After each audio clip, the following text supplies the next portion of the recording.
Okay, so I haven't posted a video in a little bit here on the channel. To be honest, I kind of forget to do anything with it. So I put up a video showing one of the latest games I'm working on. Um, what you're looking at right here is just kind of an idea of a cabinet body. Is it going to actually be that when it's done? Probably not, but this is basically my version to sketching on a piece of paper, something quick and dirty. So what I'm working on is my own version of a arcade game called Ice Cold Beer, or known as Zeke's Peak.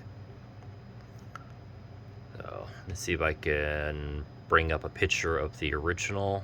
I'm gonna pause the video. Okay, so here's a picture of the machine I'm modeling after. They're full-size upright arcade game cabinet in size. Boy, I'd say it's too early or too late for that one. It's a analog game. There's no CRT, TV screen, any of that. You have a vertical playfield that sits at an angle, riddled with holes, and you have a bar across here, a couple of joystick style controls, and you maneuver the bar at an angle. You control the left and right side to move a ball up, and the object is you want to get the ball to the holes, up to the hole that's lit, and avoid the holes that are not lit, because if you land in a hole that's not lit, well, you lost that one. You get up to the hole that's lit, you get points, and you keep going. Or until you run out of lives, or I guess get bored with it, I don't know. So that's kind of the idea of what I'm modeling mine after. Gotta pause the video again. Okay, so here's the playfield I'm building for mine. I haven't cut the holes out yet. And I'm actually recycling a piece of MDF from another arcade machine that got scrapped. It was too far gone, so I kept what was reusable on it. Downside of sometimes getting stuff for free, sometimes it's not worth saving. So the area where the blue masking tape is where the holes would be. These are the side units for moving the bar. I don't have my cable and pulleys on here yet that move these up and down. I'll be installing that sometime after the video here. Alright, and then I printed out a layout. Oh, it's upside down. All the balls are going to fall out. Printed out that because I want to reuse the same hole pattern. I tried to see if I could come up with my own pattern, and my brain would not have it. It was too uniform. This was a little more chaotic looking. So I'm gonna cut this out to fit on there, mark off the holes, and run with it. So eventually that will be riddled in a bunch of potholes. Gotta pause the video and show the electronics I've been working on. A friend of the arcade has been helping doing the programming. Okay, so here's the electronics. I'll explain a few things that are going on. Right now, this is the test setup. This isn't the final, but the code has pretty much been finalized now. So we got a score display, how many turns you have left, /balls, timer, 4-channel MOSFET to handle turning some lights on and off. These would be the playfield motors.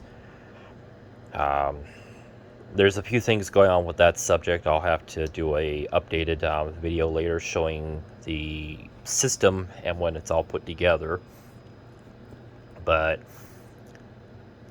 the analog controls, you'll be able to operate moving the motors up and down, but when you drop a ball into the correct hole or the losing hole, the system will override your controls and bring the playfield bar back down to the bottom to pick up a new ball.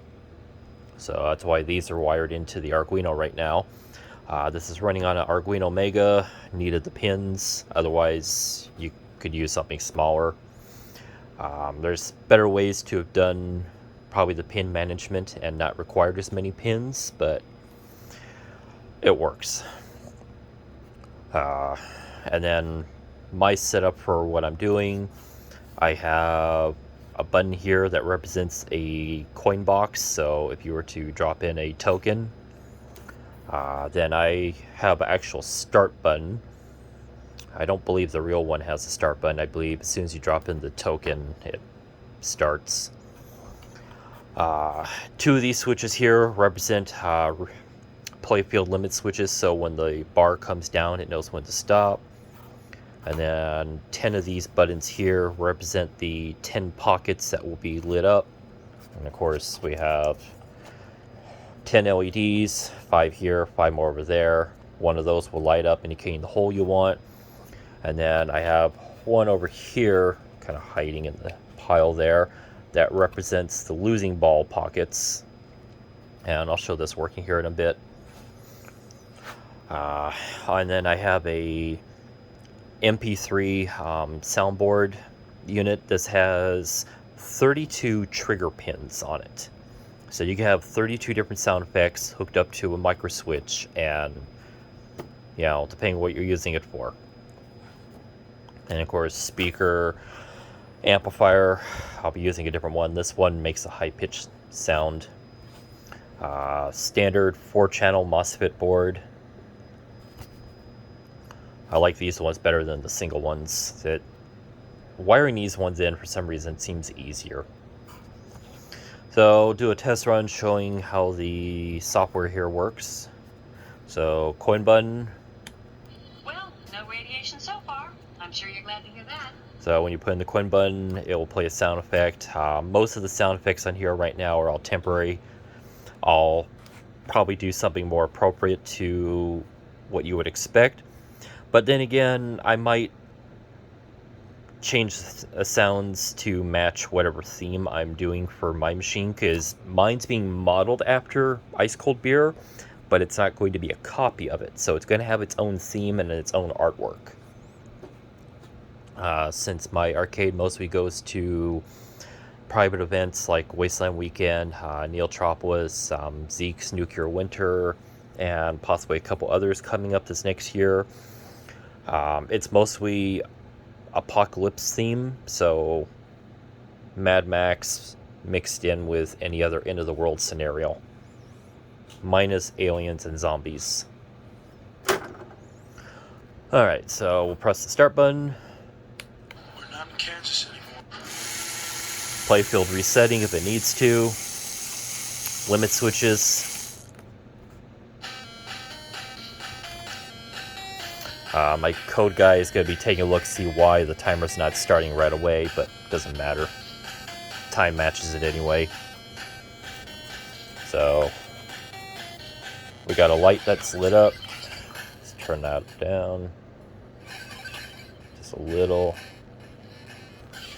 Alright, so we're going to go for what should be the correct pocket that's lit up.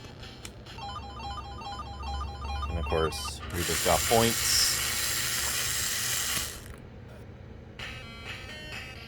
Different pockets lit up. Let's see. Oh, there it is. So when you get the correct pocket, the light turns off, playfield resets. You also get a winning noise. Hope anybody understood that. Now, if you should get into the wrong pocket, go for this button over here. And of course, our ball count went down. Do that again.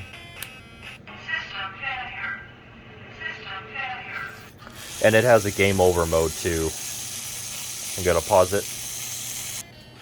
Okay, so I moved through the game a little bit. Guess I could, well, lost ball or timer running out equals the same thing, so we'll just go for the lost ball. System failure. System failure. That's it, man. Game over, man. Game over. Yeah, so you eventually get a game over sound effect.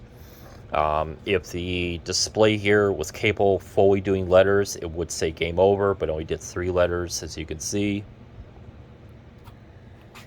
So if anybody made it through this over 10-minute video, thank you for your time. If you have any questions or help doing something similar, feel free to contact me.